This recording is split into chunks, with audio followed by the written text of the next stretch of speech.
warahmatullahi wabarakatuh. Selamat dan salam sejahtera selalu buat para sahabat tani sekalian dimanapun berada. Salam tani. Masih bersama saya Budi Ato di channel Petani Bertanya Mas Budi Menjawab. Dan pada episode video saya kali ini kita akan membahas dan menanggapi keluhan dari beberapa sahabat tani kita yang pernah ikut atau menerapkan panduan teknis, terutama dalam strategi akselerasi percepatan pengisian bulir gabah yang sudah pernah saya rilis sebelumnya. Nah, buat sahabat tani yang sudah paham, khususnya yang tergabung di grup Facebook Wahana dan Ruang Konsultasi Pak Tani atau Warung Kopi, atau yang sudah sering menonton video-video saya, bahwa pada kesempatan sebelumnya saya pernah merilis tentang panduan teknis budidaya tanaman padi yang saya khususkan dalam program strategi percepatan pengisian bulir gabah. Dan saya yakin karena beberapa sahabat tani, bahkan banyak yang sudah melaporkan atau mengkonfirmasikan kepada saya tentang bagaimana hasil dari penerapan strategi tersebut. Dan alhamdulillah semua bisa merasakan sensasi akselerasi dari percepatan pengisian gabah di bulir padinya tersebut. Jadi dalam kondisi demikian menjadi kebanggaan pribadi juga bagi saya, karena saya harus yakinkan ke sahabat bahwa segala yang saya sudah rilis dan saya pandukan itu sudah melalui kajian teknis maupun kajian teoritis yang memang sudah saya rangkum dari tahun 2003 yang lalu, sehingga dari pengalaman-pengalaman tersebut dan dari pengalaman pribadi saya juga dalam menjalankan aktivitas petani dan menyesuaikan semua kondisi pertanaman dengan lingkungan serta hal-hal yang dibutuhkannya, itulah saya rangkum dalam suatu panduan teknis baik pada tanaman padi, jagung, palawija, kolbi, dan lain-lain. Nah, namun dari hasil konfirmasi dan pelaporan sahabat-sahabat tani yang menerapkan panduan teknis percepatan akselerasi untuk pengisian bulir gabah, ada banyak juga yang mengeluh bahwa dengan penerapan tersebut berimbas buruk pada kualitas gabahnya. Sebagaimana dikatakan bahwa gabah yang dihasilkan kulit sekamnya itu pecah. Jadi kulit sekamnya itu pecah, yang pada umumnya pecahnya kulit sekam tersebut pada saat proses akselerasi atau proses pengisian tersebut di saat 2/3 dari masa pengisian gabah tanaman padinya.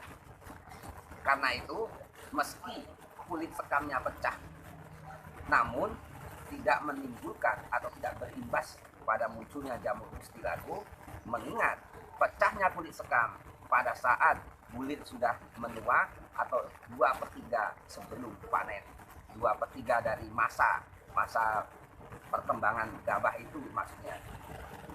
Kecuali kalau pecahnya itu pada waktu nyanten atau pada waktu proses pengisian awal, itu bisa mengundang jamur mustilago, karena jamur mustilago ini kan sangat menggemari padi yang masih berbentuk susu atau masih lunak, belum memadat, seperti halnya yang diadukan sahabat tani yang pecahnya 2/3 dari masa proses pengisian hingga pemasakan gabah.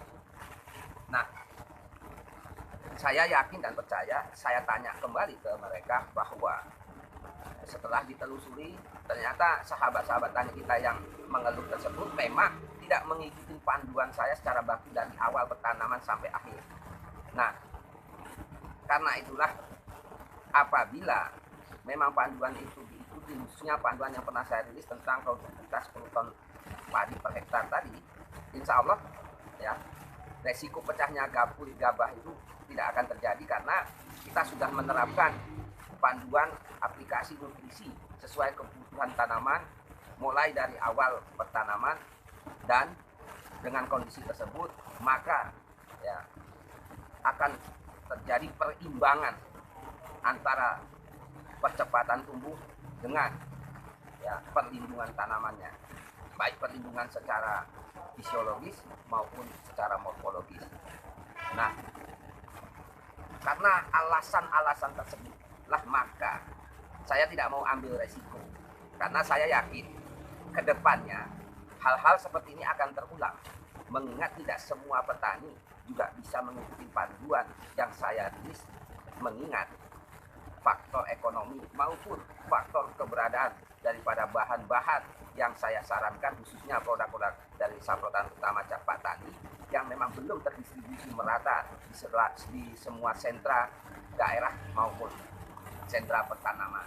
Karena itu, ya, atas alasan tersebut, maka saya merevisi atau menyempurnakan panduan teknis mengenai percepatan atau akselerasi pengisian bibit gabah hanya dengan menambahkan beberapa bahan, khususnya pupuk CNP, agar pada kesempatan yang lain bila hal ini terjadi, ya kalsium yang kita berikan akan memberikan efek lentur untuk bisa menyesuaikan diri dengan tekanan akibat percepatan pengisian gabah.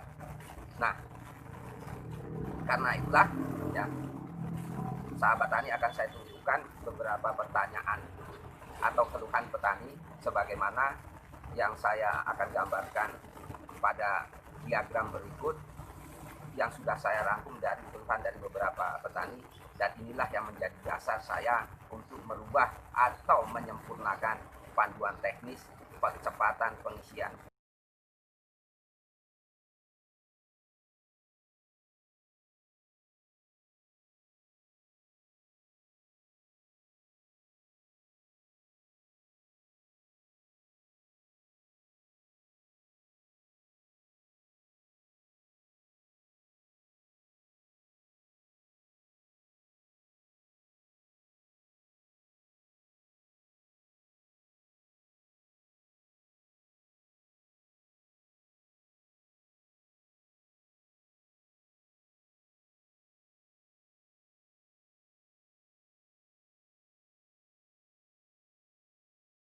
Gambaran lalu diagram yang saya tampilkan tadi, sahabat tani bisa lebih paham.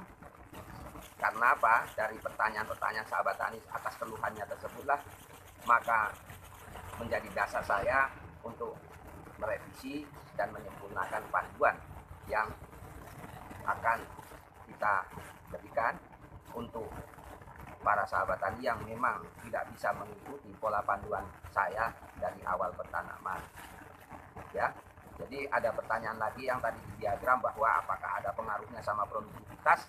Saya yakinkan dan saya pastikan ada, karena dengan pecahnya kulit sekam dari gabah maka akan berpengaruh besar pada bobot gabah tersebut saat dipanen. Mengingat ya, gabah itu adalah makhluk hidup yang bernafas dan butuh makan. Dengan pecahnya kulit sekam, maka penyinaran matahari, suhu maupun panas, bisa langsung masuk ke pati atau kalon beras tadi, yang bisa membuat terpacunya proses respirasi atau pernapasan dan proses transpirasi atau penguapan. Dengan kedua proses tersebut, maka bulir tersebut akan banyak mengeluarkan energi dalam proses perombakan zat-zat pati yang sudah dihimpunnya dalam bentuk pati atau beras tadi. Jadi buat para sahabat tani, mudah-mudahan bagi yang sudah mengeluh, saya ucapkan terima kasih, mengingat karena mengeluh tersebut membuktikan sahabat tani sudah melakukan dan menerapkan program strategi akselerasi percepatan dari pengisian kulit gabah. Namun kedepannya, insya Allah dengan panduan yang akan saya sempurnakan ini bisa memberikan efek yang lebih baik lagi ke depannya, karena saya harap ya para sahabat tani juga bisa menjadi sumber inspirasi saya untuk bisa menyesuaikan panduan dengan pola berbudidaya tanaman serta kondisi lingkungan yang ada di daerah sahabat tani masing-masing. Karena intinya panduan itu hanya sebagai acuan, bukan sebagai landasan dasar, mengingat setiap lahan maupun setiap tanaman di berbagai tempat menghindari syarat tumbuh dan kesesuaian yang berbeda-beda sesuai dengan kondisi lingkungan masing-masing dan tata cara pola berbudidaya tanaman para sahabat tani. Namun satu kata kunci, dimanapun tanaman sejenis itu kita tanam, misalnya kita tanam padi, mau di Medan, ya, mau di Jawa Barat, mau di Jawa Tengah dan sebagainya, tetap secara umum syarat tumbuh tanaman padi adalah sama.